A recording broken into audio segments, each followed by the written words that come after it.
Welcome to another episode of the Uncensored Truth podcast, our interview session today. Real excited about this one with Master Dan.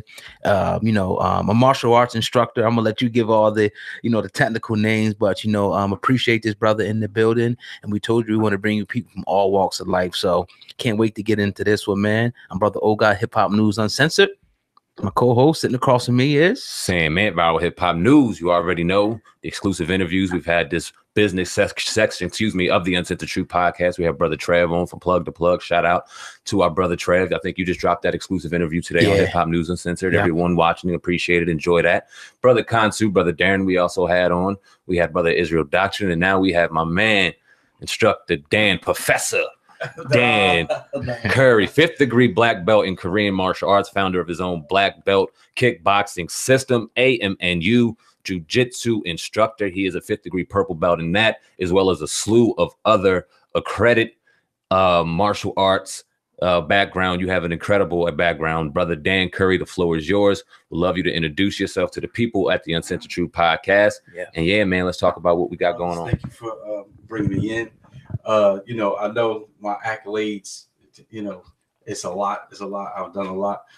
Just a couple things. It's like I'm a 5th degree black belt, like you said, in many Korean martial arts, background, boxing, wrestling early on, and then the fighting arts for over 35 years, about 35 years, just about. And I'm a purple belt instructor, 4th degree purple belt instructor for the RMNU Association, Jiu-Jitsu Association. It's Robs and Moore Nations United, Brazilian Jiu-Jitsu Association. And it's a pleasure to be here. Man, ready to talk about whatever, See, I'm glad he's here because I tore all them names up. See, that's why he's here. That's why we call him Professor Carey. You understand what I'm saying? Because he's sitting here teaching right now. And not to offend any jiu-jitsu people out there. Please, Master Carey from the other arts. Now I'm on my way trying to become a professor in jiu-jitsu. That's exclusively what they call like the coaches or the black belts that run academies as professors there. It's a great culture, a great lifestyle, and hopefully one of those days I'll be able to have that and wear that strong too. But, dope. I'm working hard. They make me work hard, man. Dope. Talk about a little bit, give the people a little bit of a background on who Dan Carey is, because you have an incredible background, incredible story that led you to the man you are today, to the martial arts instructor that you are today. So give the people a little bit, without giving them everything, just a little bit on who Dan Carey is. All right. Well, like many, I'm from North New Jersey, inner city, grew up pretty tough, as far as the martial art background. I guess that's when I started to start to love it.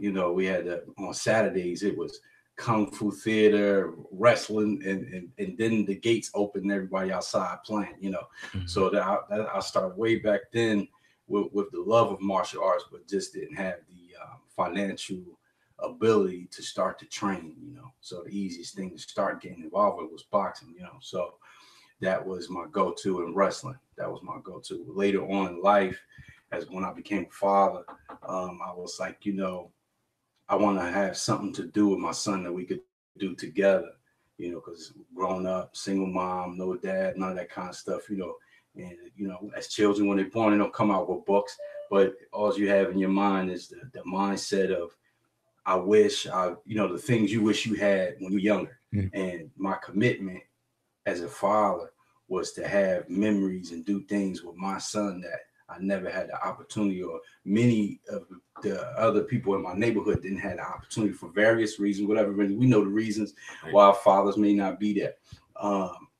And that's like 4 or 5 podcasts probably, but to talk about that. So that was the thing. I met a gentleman, my instructor, Grandmaster Gene Young, shout out at U.S. Martial Arts Academy in Violin, New Jersey.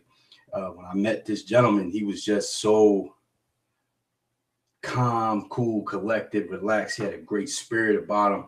And I said, I don't need to shop no more, So that was the place me and my son started together many years ago. And my boy currently is a 4th degree black belt.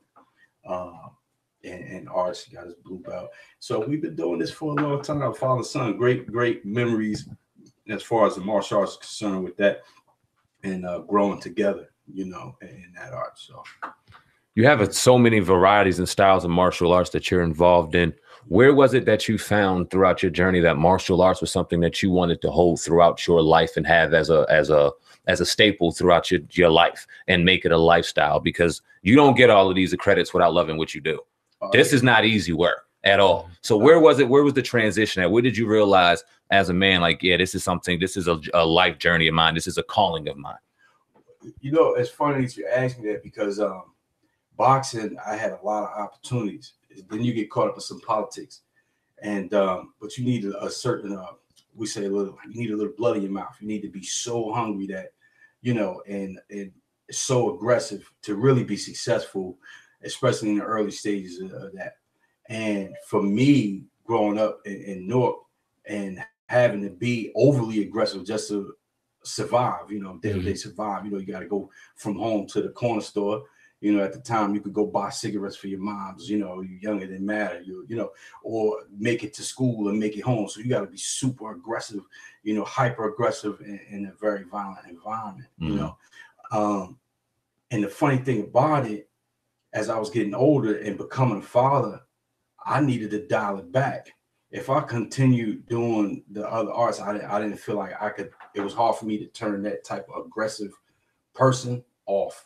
And when I got involved in the martial arts, my instructor wouldn't let me spar nobody for like 2 years. Wow, man. He wouldn't let it happen.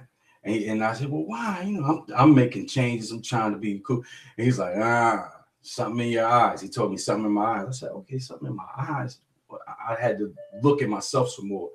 And in the martial arts, for you to become successful, you could do kicks, you could do this, that, and the other. But for you to become a true martial artist, and I love the whole culture, and I started reading up on the culture, reading up on the mindset, the philosophies, not just engaged in just the kicking and the punching, you know. And I started in the sword art. So you don't walk around with swords. You know? You can't walk around with swords. So that was one thing that my instructor had saw.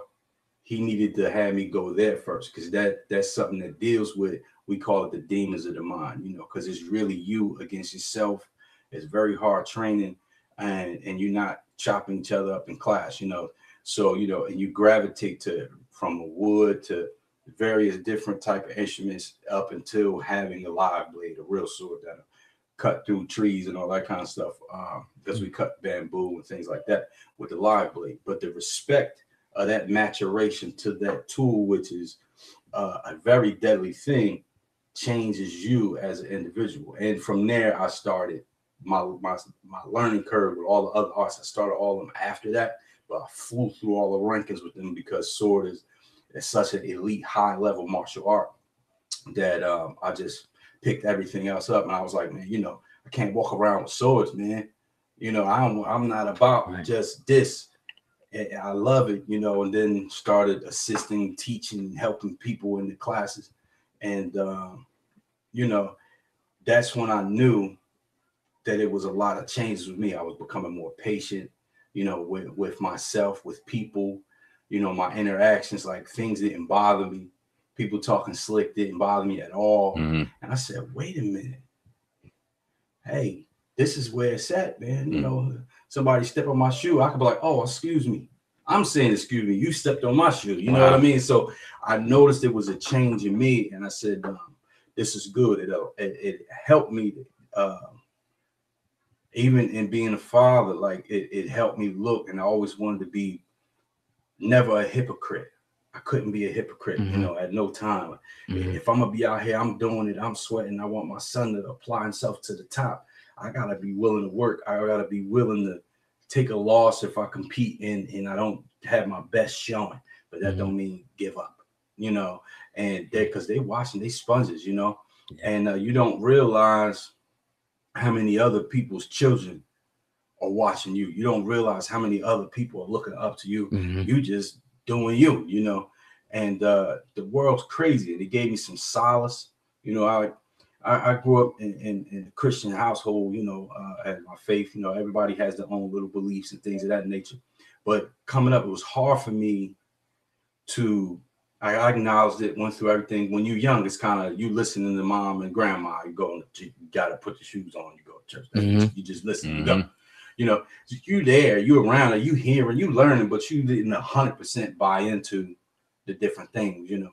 But the martial arts and the training itself allowed me to start to physically be able to see the moral life that I was supposed to be living as far as that's concerned, and the physical standpoint of how it coincides together.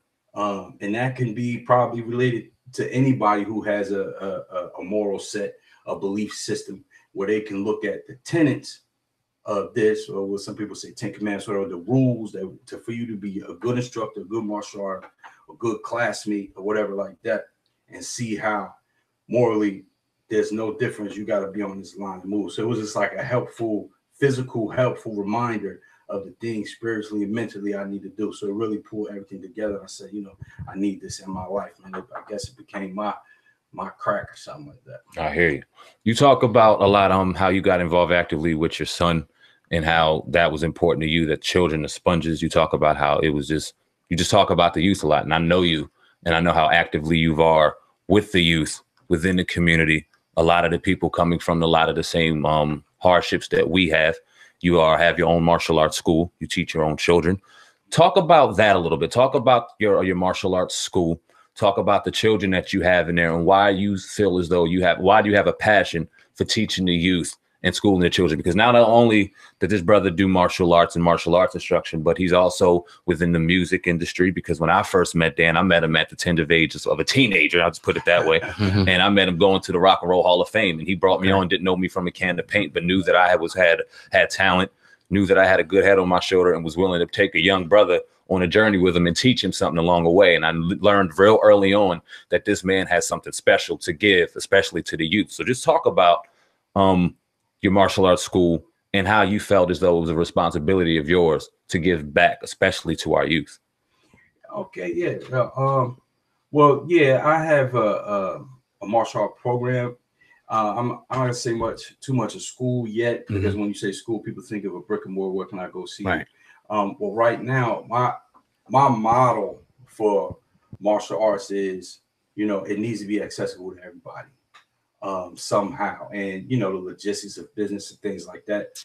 You know, so I came up with a pretty much in the beginning a privatized way to learn martial arts, because martial arts to me, and just like each one of these children, is unique.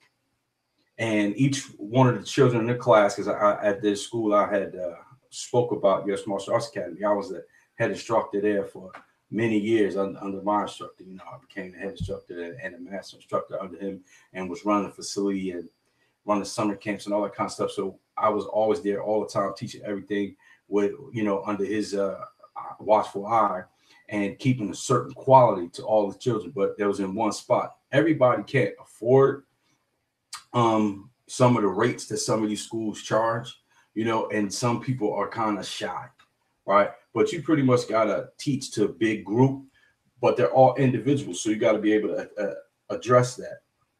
But one thing that I saw was there's a whole bunch of different family dynamics. And for me personally, when I went back to college, I went back to school, and that started to conflict with me teaching there all the time.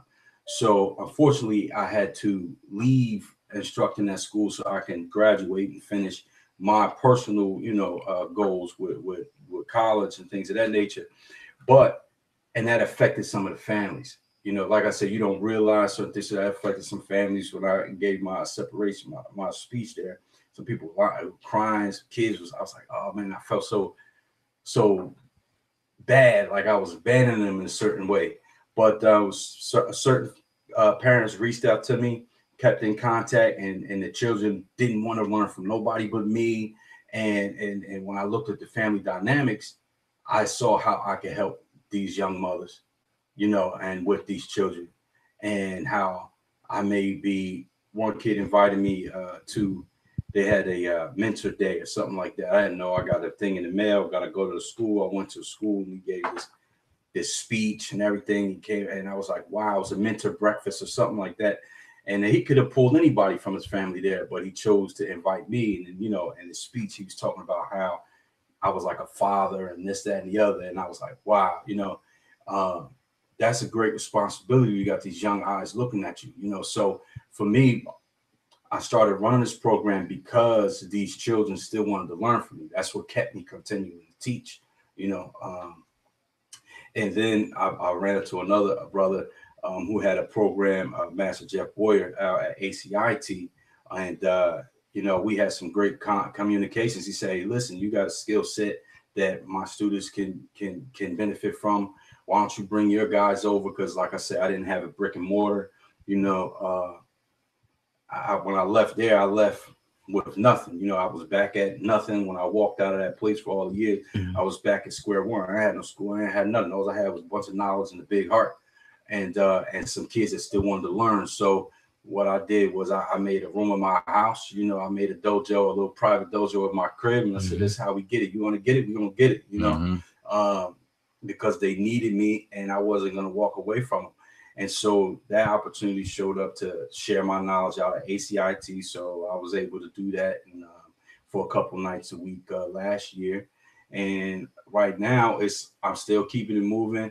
I'm very humble with the small group that I teach. I have some people who do seek me out for some private training, health training, that learn the arts to personalize their self-defense ability, and introducing them to martial arts, because I've been blessed to be able to have the skills and have the knowledge that I do have in all these different skill sets. So it's pretty much one-stop shop. Whatever you want to learn, I could teach. But it's really the person, I have a slogan: committed to building champions in life.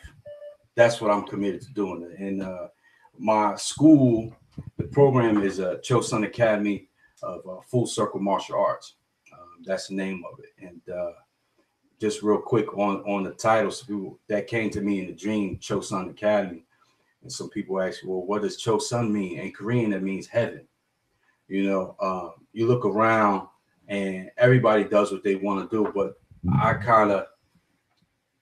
kind of like, I shy away from opening a school and like having Master Dan Carey's Academy, Dan Carey Academy of Martial Arts, because I'm not that important. You know what I mean? Like, I'm not that important. I don't need to put my name up in lights. I'm not that important. What is martial arts for? What's your human existence be for? We should be able to uplift each other. So when you walk in these doors, I should be able to embark on you qualities that transcend myself. Qualities I should give you, hold a lamp up to something that maybe I haven't even achieved yet, because we're imperfect people.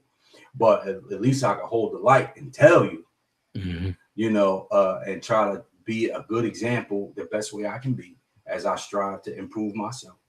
And that's why I named Chosun Academy. Right. I want to ask you about some of those core values, because you pretty much said, the art of what you learned pretty much changed your life. Can you share with the people, out there, some of those things that you learned, with your teachers that changed your life? Well, one big thing for me was being mindful of humility. Okay. Right.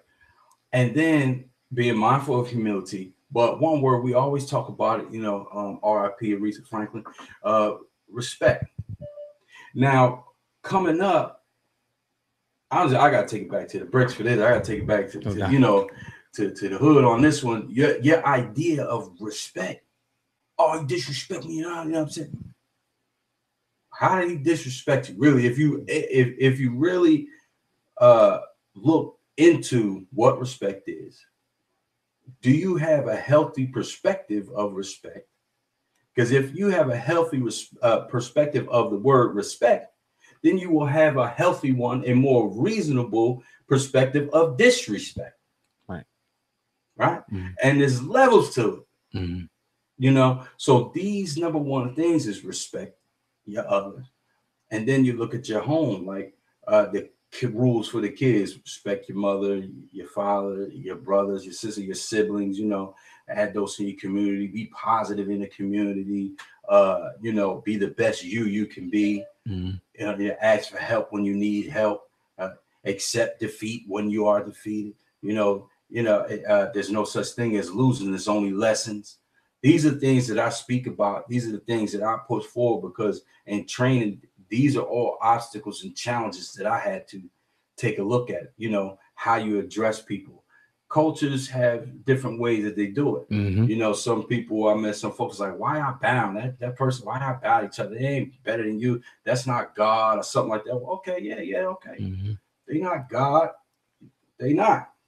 You should only bow. So no problem. Yeah, I get where you're coming from. I can understand that. But do you understand the reason why? Or are you just taking a ignorant position of I'm not bowing to nobody? I'm not bowing to that person. What I'm doing from their culture, understanding that I'm opening myself up to knowledge from their culture. And this is the way you respect the level of knowledge that this person has to offer you. You're not on a level. And that's why you will bow, because you are respecting, you know, what they can give to you. You're not exalting them to be a god or anything like that. But this is just a cultural way to, you know, be respectful. Like, remember like Thanksgiving some houses used to have the kids table. Yeah. Right. Yeah. Okay. So say at a Korean household, don't nobody eat unless the elder ate first. Nobody do not, like, you don't even pour yourself a drink unless you offer them to fill a cup first. All right. Okay. Look at a different culture. You got the kids table. You know, let grandma and them go up there and get the food first, right? Well, grandma ain't got to go get nothing. The kids is serving the elders. And a lot of these things, ethically, people don't recognize nor respect. And where the culture, society all start at home. You see, so the way of life, the lifestyle that martial art pushes for you to excel in it is holistic, you know, all the way around. You know what I'm saying? So if none of the top athletes in no sport, nowhere, even in business, top business people, they eat, sleep what they're trying to be successful at. Yeah. Right. And so why take that away from trying to be the best human being? Definitely. You know, and these I know I said a lot, but those are the things that about martial arts that I have to push is like so core. You know, it's not me. It don't matter. It's a million schools up there. It's a bunch of great instructors out there. It's all types of arts out there. You have to find the right place that meets your highest standard. Whatever high standard you have, when you walk into a place, if it don't smell right, look right, feel right, it ain't right. Walk out, you know, because you can find a lot of comparable people out there, and then you should have your eye open enough to smell a snake and smell who's fake, you know, because there are some people out there too. Right. Talk about the business a little bit, because a lot of people know about the advantages of martial arts and everything, the advantages and the gifts that you gain from it, but not a lot of people know the hardships of the business. I remember a couple of days ago, I was watching something on Netflix. I can't wait to show my son. It was called Counterpunch. 3 boxers, different journeys. In the beginning, it talked about all these boxing gyms being up in New York and how they were free, but now there's none at all. You talk about a lot of martial arts schools, and some of them, yeah, they have the best intention at heart, but some of them are just straight out trying to franchise and trying to grab money. So talk about the business side of it, the hardships of starting your own martial arts academy, the things that go in and out of it. Why more gyms that you see kind of just falling to the wayside when it comes to outlets, especially in the inner cities for our youth. And then talk about the franchises and those martial arts academies just out for gain. That's a big question. But it's a popular one. You know, it for me, okay, the one reason why I developed the system that I have now, full circle martial arts system, is because of a belief that I have that, and a lot of people will disagree with me, but I believe that no martial art, no martial art is better than another. Absolutely believe that. You know, you have people who showcase an art, exquisite, that are the bomb. Then you got people who, from any art, who listen, they just look, stop. You're trying, but that may not be for you. But you love it, so who am I to tell this person to stop? I can't judge an art off of those people, right? And you cannot judge the art off of the other people who are all that in a bag of chips, right? It's really the fit. One of the professors, and I agree 100%. You know, people love jujitsu. I love jujitsu. It's super fun. I have my opinion about what I don't want to do, because the art itself, the beauty of the art is you're one-on-one, you're doing what you do, you're in bad situations, and you don't give up, and you find your way out. You have to find a way out, or you choked out, or you tapped out. It's one of the, like, it's super aggressive, very real to the aggression you will get in a controlled way to someone really trying to hurt you, you know, and that way. There's a lot of pressure that pushes your mindset. And it is not, well, they do have points in competition, but when you go, you're not thinking about that. When you're just in the gym, you're like, oh snap, I'm about to get choked out. You know, that's a little bit different, but that's in a one-on-one setting. See, and where I came from, I never had a fair fight my whole life. Now, I don't believe other arts would say, oh, you just need to punch him this one. I don't believe in that either. And for me, I got a background in so many martial arts that I feel as though I can speak this way, because each art has the range it's meant for, you know, and what you need. I believe in building your toolbox. Have your toolbox, man. It's a million things you can learn, but a good mechanic, a master technician, you know, shout out to my man Miguel Perez. You know, he's a great master technician out there in Violent, New Jersey. Fixed all my stuff. All right, but a master technician knows I don't need all these tools to fix that. I only need this and this, and I'll be super efficient, and I'll tune that right up. Other guy got pulling this, doing that, doing this, doing that. And it take 20 years to get something done. They don't need to do that. So if people are honest about their arts and they sell the art the right way, and they're not just looking to pay, every school has to pay bills. That's what people got to understand. You got to keep the lights on if it's a business. You're not going to get rich in being a martial arts instructor, but there are some well-off instructors, hence I'm not going to mention too many names, but the McDojos that people like to say. And that come around because of other arts, the McDojo not respecting the belt system, not respecting this. You just pay for your belts. You come in there 2 weeks, you came to class, you get it. The kid's terrible, you know, but they're getting the belt anyway because they was there for 2 weeks, you know. Excuse me. It depends on that instructor. If this kid at 6 years old, say a class like that, young kids that's both for 6 years old, and striking arts, you got many different arts. You got taekwondo, you got karate, you got, you know, and they get the biggest beating right now from other communities. It's like karate schools and stuff. I get a big beating from other communities, martial art communities. Like, that's fake, that's this, that, and the other. Okay, they get the kids all these belts.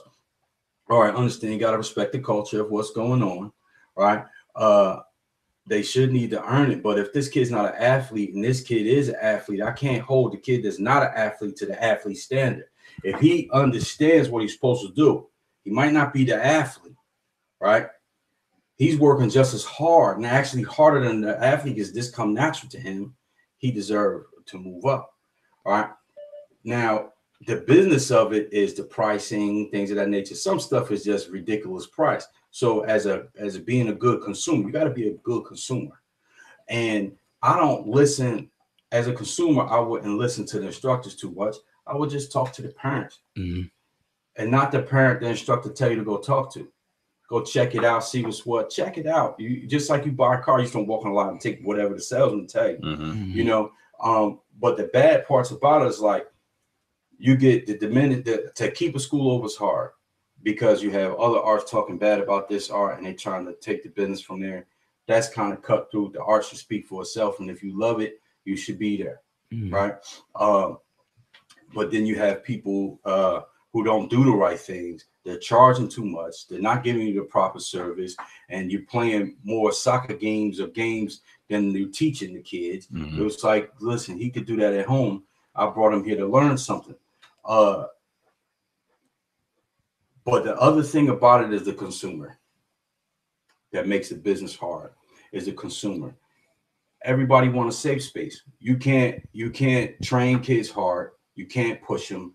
And even in other coaching things, you can't coach a certain way. You can't be too tough. Everybody got a problem. They just want a baby and a participation trophy. Like, listen, you know what I'm saying? So these are the things that affect the arts bad. And then you have YouTube's great. It's a blessing and it's a curse. For being a martial arts instructor, especially like say in any of the arts, but say jiu-jitsu early on, when I first started really getting into it, you know, I had to distinctly not watch YouTube with stuff for jiu-jitsu. I had to, because I'm looking, it looks cool, but I don't understand the fundamentals to be able to pull off that cool move. But I go to class and you get, as an instructor, I can speak, you'll get some guys. I know he was watching YouTube like crazy because he come here trying to do something crazy that he not at that level to do the move. Because you need to know how to defend against the move for you to understand how to do the move. You don't know how to defend against it. You haven't even been on the mat long enough. Why are you trying to do some advanced move that you could end up hurting yourself because you did not condition yourself for learning the process? Some people with those type of things like that, because media, I mean, whatever you want is out there. It's out there. Why do I even need to go train martial arts when I can watch YouTube all day, or I could buy a DVD, or I could subscribe to some streaming teacher? You know, these are the things that now the brick and mortar schools have to compete with.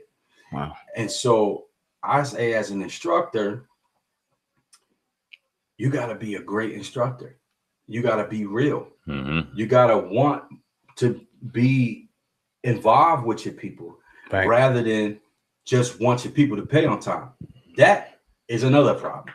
When people don't pay on time, we know things happen, but you know, they don't pay on time, or they go back to the safe space. They look for a reason. It's a hardship or whatever like that during the economy. They looking for any excuse to pull the kids out, any way to be dissatisfied with you, to say you're not doing still as an instructor, so they don't have to spend whatever they're spending on tuition a month.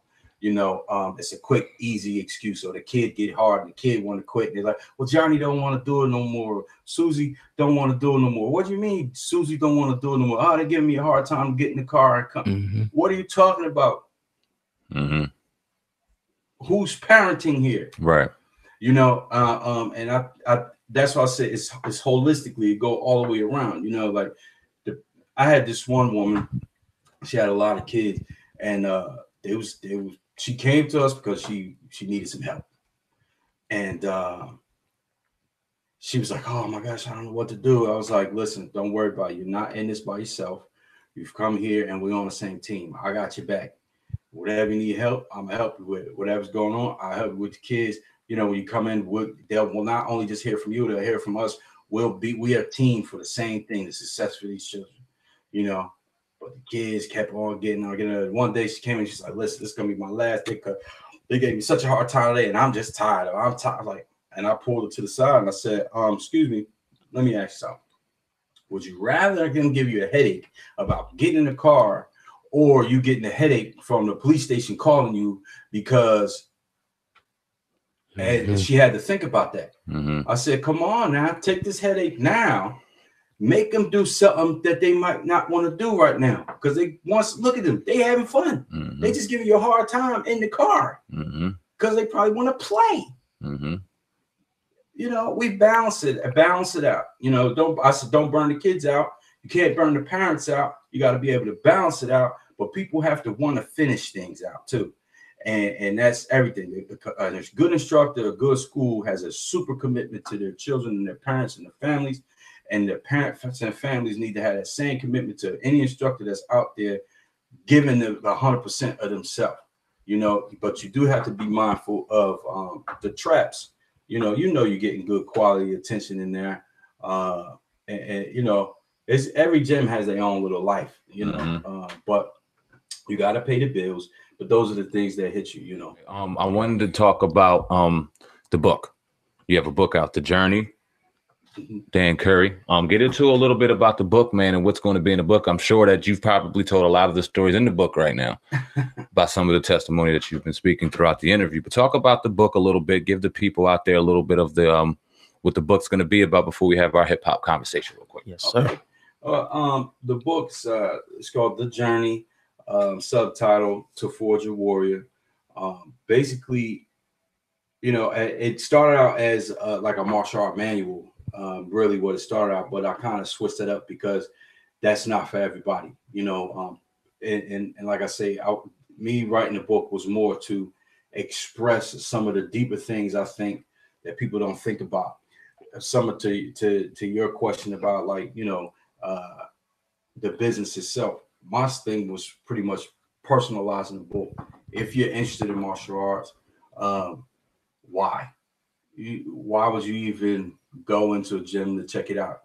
So let's look at the mindset, let's look at the person, let's look at the people.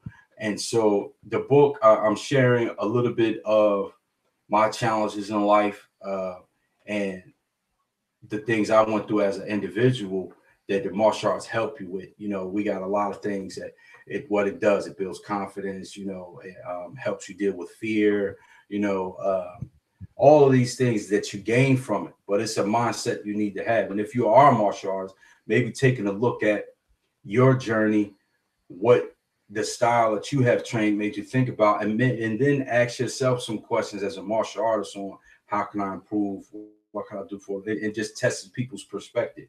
And it's a totally motivational book, you know, I just wanted to poke people to think openly a little bit more. It's not being so closed off, and then understand that martial arts is not just about kicking and punching. You know, it's a deeper thing. You know, I had a woman one time that I was teaching.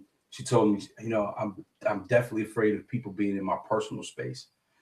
And she came out the woodwork, like, I want to go compete. I was like, what? You want to go compete? And this was at a jiu-jitsu tournament. I said, sure. Okay, we'll go. And they put her in the ring with a woman that was way out of her weight class, you know, but they didn't have anybody. So that's what she got. So she went and she fought, man. And man, she tore this lady up.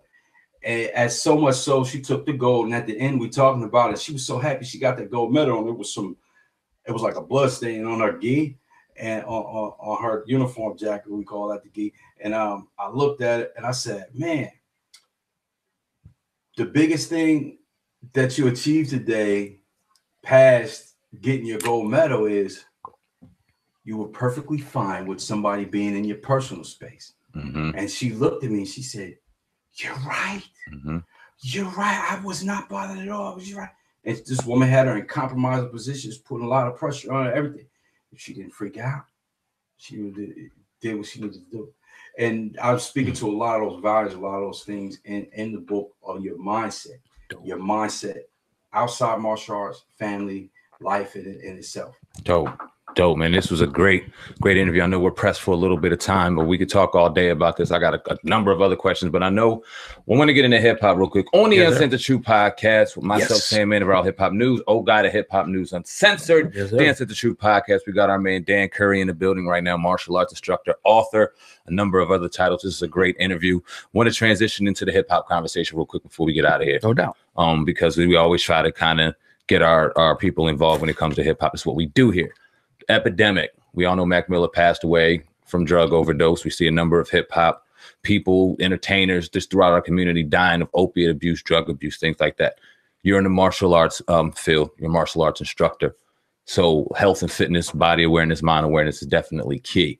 Talk about the epidemic as of when it comes to hip hop and why it's promoted so heavily in hip hop, and how it affects the children and how it affects the youth that are listening to the music that they're hearing.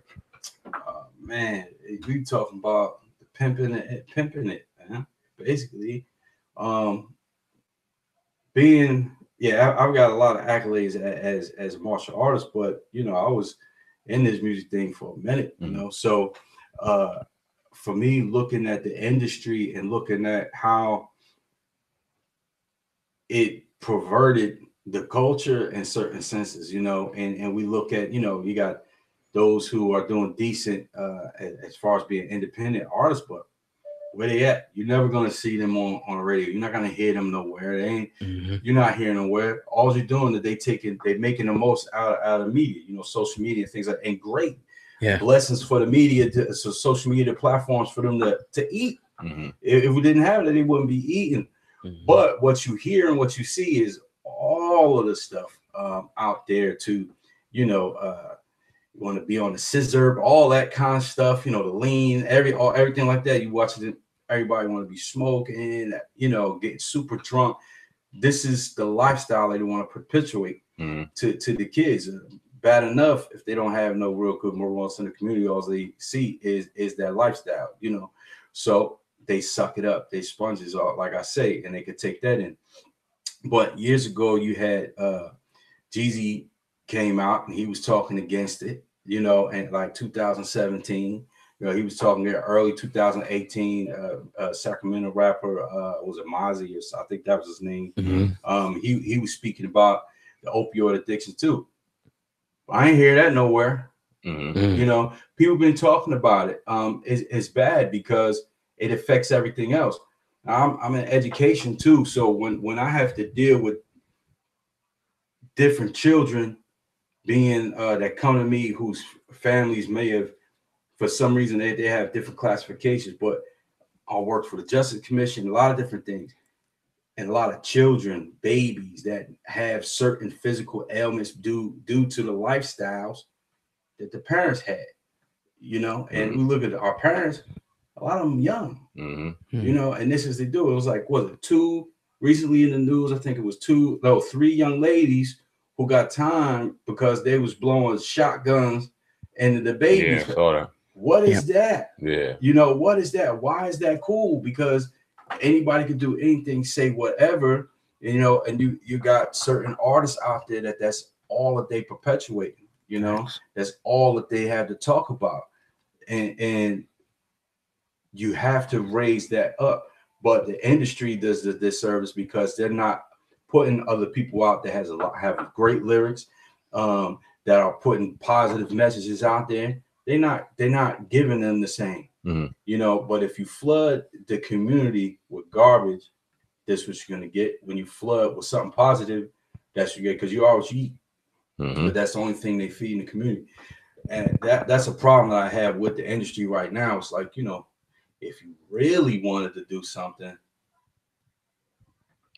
Does it speak to like a bigger, would you say it's like a bigger plot and a plan? Because the execs, you know, to a certain extent, you know, they have control over what type of music comes out. And there's been many rappers who said they try to put out the positive stuff. They ain't really want to promote that. So do you think it's like a plan and a plot to kind of, you know, because it's the pharmaceutical industry and it's a big time money maker, you know, so speak to that, please. Well, I look at it like this. These people are so, when you sit on the top, you want to sit on the top. If, you know, if I'm making 50 million, if I made 50 million in a quarter, my goal is to make 100 million next quarter. Oh, yeah. Right. So only conversation I want to have is greenbacks. So the only conversation they having is greenbacks. They not caring social. You know, the people that's really good, they not even in the office. They on a yacht somewhere. True. Like, come on. First of all, the industry had to strong arm the industry back some way. Once Napster came out, they didn't know what was going on. Yeah. They wasn't making money on CDs. They wasn't making money on nothing. People wasn't buying music no more. So how am I going to be able to do it? You know, I might get in trouble for this, but there's a lot of cats out there that don't got no talent. Yeah, you and said the truth. Gotta say it. They just got views. You feel me? Yeah. It's people. Me and my boy was talking about this the other day. Actually, this morning we was talking. My man, it's cats out there making millions for nothing. Literally, nothing. Yeah. You making millions for nothing. You know, I don't knock nobody hustle. Right. Okay, but sometimes I go to the gym trying to do my thing. You ain't even sweating, but you taking 1 million Instagram photos. Or you do 2 or 3 squats and somebody recorded it and you ain't sweating and you got your gear on, you trying to look good and you put your posts up And just because you did a couple squats and you get a couple views for your squats, now you're making some cash, but you ain't even working out. You sitting there for 5 minutes. I'm gonna play devil's advocate on that real quick, because what would you say to the person that's gonna leave the comment in the comment section, because they will, that say, oh, this is just an old head lost in the time. He needs to be caught up in the time. This is the wave now. This is the YouTube. Why can't you catch up with time? What do you say to those people? What I say to those people is this: I'm here. I'm not lost. I'm just, I guess you could call me an old head because I got some age, but that don't mean that I'm not observant to everything. You know what I'm saying? I observe everything. And like I said earlier, disclaimer, I don't knock nobody hustle. Okay. But when we talk about the industry and we talk, it's me nowadays for people who had no opportunity to make no money, to get your money, who was getting, because somebody with no talent was saying you didn't have no talent. You know, you got the opportunity to put it all out there, but be doing something worthwhile and get your paper. You know what I mean? And the industry in itself, if this is what's giving us our power back, putting this out, this is what's hot, because it ain't like, I'm gonna put it like this. Back in the day, I played the Apollo Theater. You know what I'm saying? I performed it and didn't get booed. You feel me? So it's like, the crowd, the DJs broke the music. They found you. They saw you like, what? They broke it. Yo, that joker hot. They broke it. And then the people was like, yeah, they hot. You know, you go to Apollo, you get roasted if you don't belong up there. Right. You're going to get roasted, right? These are the people, not people fronting, right? Totally fronting. Putting something out there that's super catchy. Like, okay, we talk about a song length. Song length used to be a lot longer for a song. Let's say R&B or something like that. R&B song. 4:30. Like 4 minutes. 5:26. We're singing ballads. We talk of the attention spans. Maybe it's media. Maybe it's just the way life is fast like this now. All the streaming, you got to find out everything's going on right now. Why? You're not even focused on yourself enough. There's a lot of escapism going on, right? Yeah. But so that song that was 4:30 moved down 3:15. Now you got songs that's hot. Right? Yeah. That's 2 minutes. Ain't even hitting 3 minutes. Those are interludes back in the day. Those was facts. Yeah. Like skits. You know what I'm saying? Like Wu-Tang interludes. You know what I mean? Like, now it's a whole radio ready, record approval cut. So, and I say that to say the standard that I once talked about, people dropped the standard down. Facts. I agree. You know what I mean? Everybody dropped their standard down. And I truly believe that, you know, if you're a carpenter, you're a carpenter. If you're a brain surgeon that kind of know carpentry, that's great. But you ain't going to be looked at as a carpenter. You're going to be looked at as a brain surgeon. Right? Be who you are. And my whole thing is like, it's easy for people to be who they think they're supposed to be behind a computer. It's easy for people to say whatever they want to say in the comment section. You're supposed to be able to speak and have a platform to speak. All welcome. Say what you want to say. It's all good.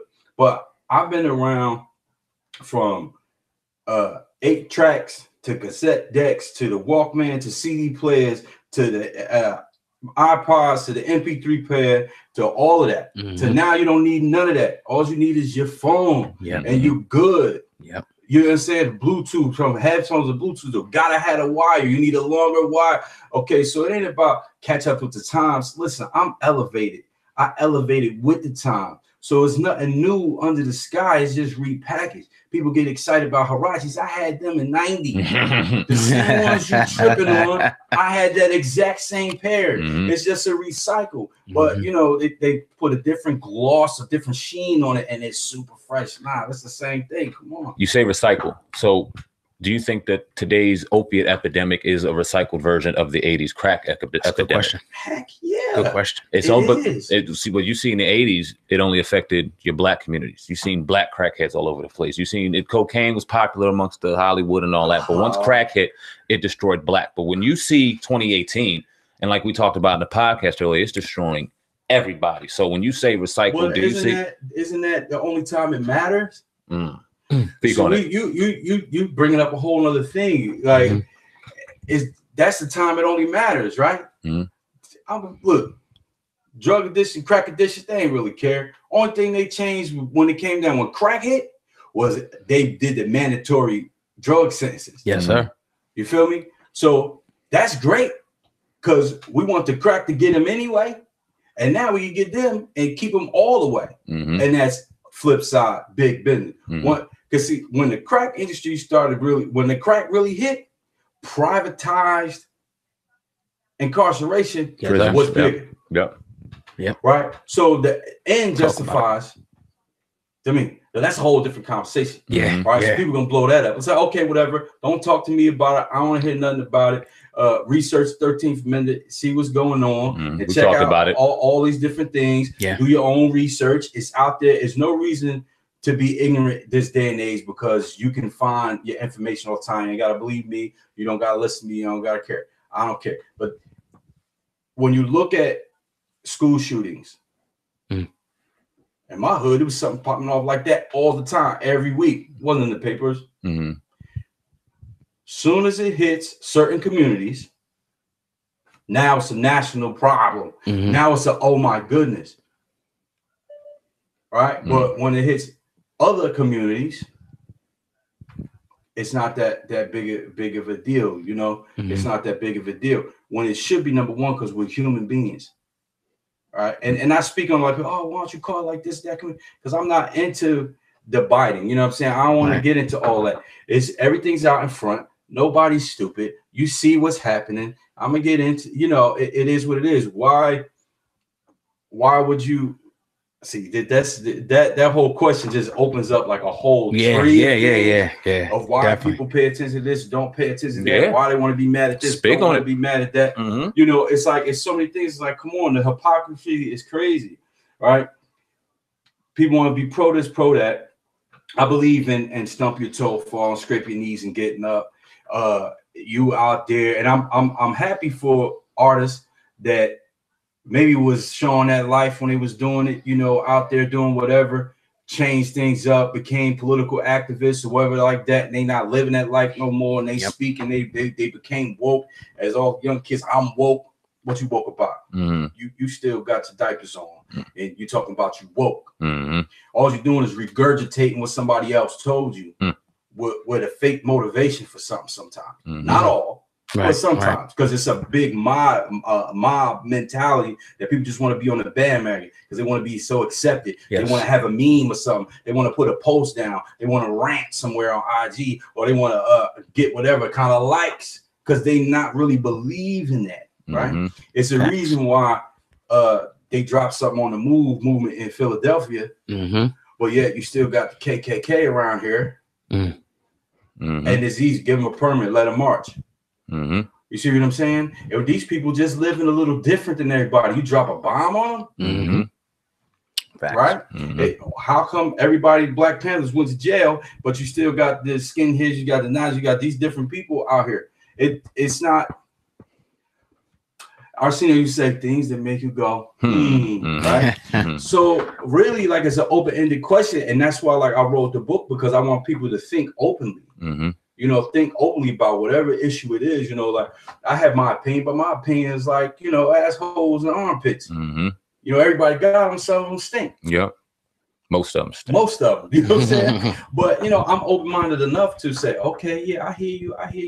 I see what you're saying. But if I'm going to be catching up with the times, as someone want to say, on any platform out there, it's going to be just like my martial arts, efficient, to the point, and real, because that's who I am, and I could be who I am, and I'm sure about that. Some people still second guessing themselves, you know, like Takashi trying to come at Eminem and can't get his freestyle together. That's a joke. He's a joke. You know what I mean? That's a publicity stunt and a half at the end of the day. But, man, you listening to the Uncensored True podcast with my brother, Old God, myself, SamAnt. We got our man, Dan Carey, in the building. Great interview on the podcast today. Brother Carey, why don't you tell the people out there at the Uncensored True podcast where they can find you, your social media handles, YouTube, websites, things like that. Let them know where they can find you. Yeah, YouTube, I got some things on there. You can find it, Master Daniel Carey, at YouTube. That's that right there. You know, Instagram at CareyDO. You know, Twitter, you look DC Real Talk, entertainment stuff. You know, and Team Conda on Twitter. at Team Conda, hence the hat. You know, the Team Conda there, we about doing big things. And, you know, if you want to find out some more about myself, you can look up ChoSunFCMA.com, Chosun, CHOSON, FCMA.com. And yeah, man, I like to keep it real in any way I possibly can. It's like I said, I'm committed to building champions in life. You know, I really don't. It's bigger than martial arts, I feel, but that's just my medium of helping people become that better people and think. Great. We got some great interview, man. Yeah, man. Take us home. Appreciate it. Yeah, man. But you listen to another episode of the Uncensored Truth Podcast. One more in our interview series. We're going to keep this going, man, with more interviews, bring you professionals from all over from different walks of life. So yeah, man, if you want to get in contact with him, if you're in this area, the tri-state area, or, you know, Jersey, South Jersey, North Jersey, hit this brother up, man. You know what I mean? He can definitely teach you. I'm sure you could probably do stuff online too, you know, whatever. You know what I mean? Man, you know, I know it's better in person. It's better, but it's better in person. Right. Not to hijack nothing like that, but one thing that I'm doing, you could hit me up through the website, you know, or send a message through YouTube. All these things you can send a message or whatever like that. I like doing group seminars and things of that nature. I always worked it out. And in the future, I will be putting up, you know, a home study program that's linked to people who, if you have me for a seminar, do a seminar, whatever it is, you'll be able to review, talk like that. We continue to have communication. So at least I have time to spend time with you, explain some things to you, and you won't forget it after you did it with me. So I'll make that available, you know. Dope. To appreciate that. Yeah. Yes, sir. So y'all got it right there. So yeah, man, we out of here. Hit the like button. Make sure that you share this video. Peace.